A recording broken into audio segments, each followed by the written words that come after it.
கர்த்தரை மகிமைப்படுத்துறது தேவனுடைய கிருபை. இந்த இடத்துல நான் ஜீவனோடு இருப்பது கிருபை.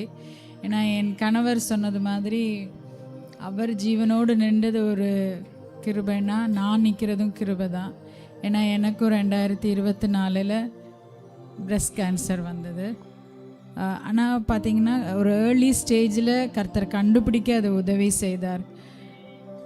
அது அதாவது நான் எனக்கா இது வந்ததுன்ற அளவுக்கு நான் அவ்வளோ தூரம் அதை நினச்சி நான் வேதனைப்பட்டேன். முதல்ல ஆரம்ப காலத்தில் எப்படின்னா நான் அவ்வளோ டயட் எடுப்பேன், நல்ல காரியங்களே தான் சாப்பிடுவேன் ரொம்ப. அப்போ என்னுடைய நாத்தனாருங்க இன்லாஸ் எல்லாரும் சொன்னது, அண்ணி உங்களுக்காக வந்தது, நீங்கள் பார்த்து பார்த்து சாப்பிடுவீங்களே அப்படின்னு சொன்னாங்க.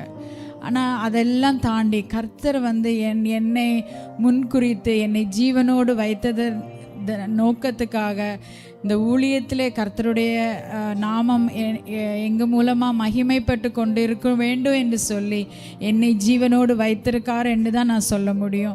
24வது வருஷம் மே மாதம் நாங்கள் மஸ்கட்டில் வேலை பார்த்துட்டு இருக்கும்போது என் பொண்ணு லீவுக்கு வந்த இடத்துல நான் ஃபஸ்ட் டைமாக நான் அதை ஃபீல் பண்ண போது, அதை தொட்டு பார்த்த போது அப்போ தான் நான் தொடுறேன். இப்போது அவள் சொன்ன, மம்மி வலிக்குதான்னு கேட்டா.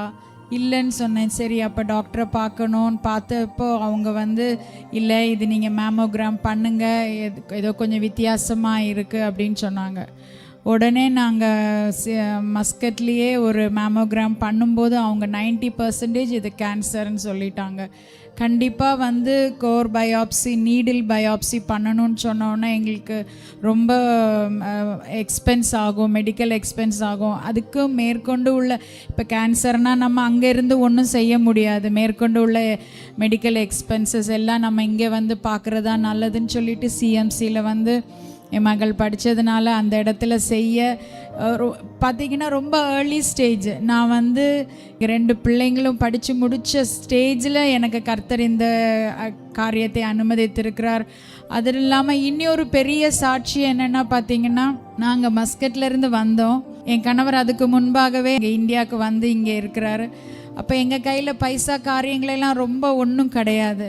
அப்படி இருக்கிற சூழ்நிலையில் என்ன பண்ணுவோம், இதுக்கு எவ்வளோ பைசா நம்ம செலவாகும் அப்படின்னு நம்ம யோசித்த போது இவர் ரொம்ப கலங்கினார். ஐயோ என்ன பண்ண போகிறோம் அப்படின்னு யோசிக்கும் போது நான் அவர்கிட்ட ஒரே ஒரு வார்த்தை தான் சொன்னேன்.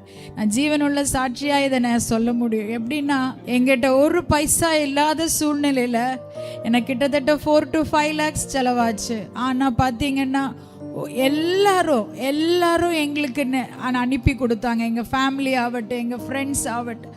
நான் சொன்னேன், கர்த்தர் எனக்கு இதை அனுமதித்திருந்தால் நீங்கள் யார்கிட்டையும் ஒரு பைசா இது கேட்கக்கூடாது. இது கர்த்தர் அனுமதித்திருக்கிறனால அவர் இந்த காரியத்தை சந்திப்பார் என்று சொல்லி நான் நின்னதுனால நீங்கள் நம்ப மாட்டீங்க, எல்லா காரியம் முடிஞ்சிருக்கும் போது கீமோ கொடுக்கறதுக்கு நாங்கள் ரேடியேஷன்லாம் சிஎம்சியில் கொடுத்தோம். கீமோ இங்கே இரவி புதூர் கடையில் கீமோ கொடுக்க வந்த இடத்துல நாளைக்கு ஒரு கீமோ கொடுக்கறதுக்கு 30,000 வேணும்.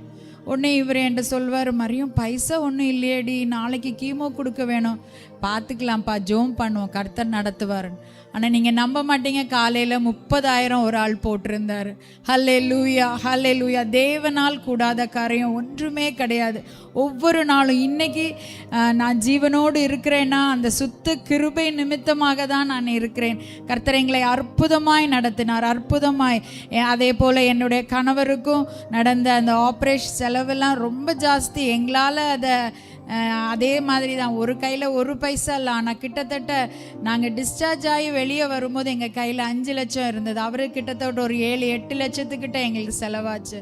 ஹல்லேலூயா. கர்த்தர் எல்லா காரியத்தையும் நாங்கள் யார்கிட்டையும் வாய் திறந்து ஒரு வார்த்தை கேட்கல. ஆனால் இதன் நிமித்தமாய் கர்த்தர் எங்கள் மீது இரக்கம் வைத்து எங்களை கிருபையாய் நடத்தினார் என்று சொல்ல மட்டும்தான் எங்களால் முடியும். நாங்கள் ஜீவனுள்ள சாட்சியாய் எங்களை வைத்திருக்கிறார். இன்னும் வாழ்நாள் முழுவதும் அவருக்கு சாட்சியாக இருந்து கர்த்தருடைய ஊழியத்தை மகிமையாய் செய்ய சபையார் எங்களுக்காக ஜெபித்து கொள்ளும்படியாக என்னுடைய சிறிய சாட்சியை முடிக்கிறேன். ஆமென்.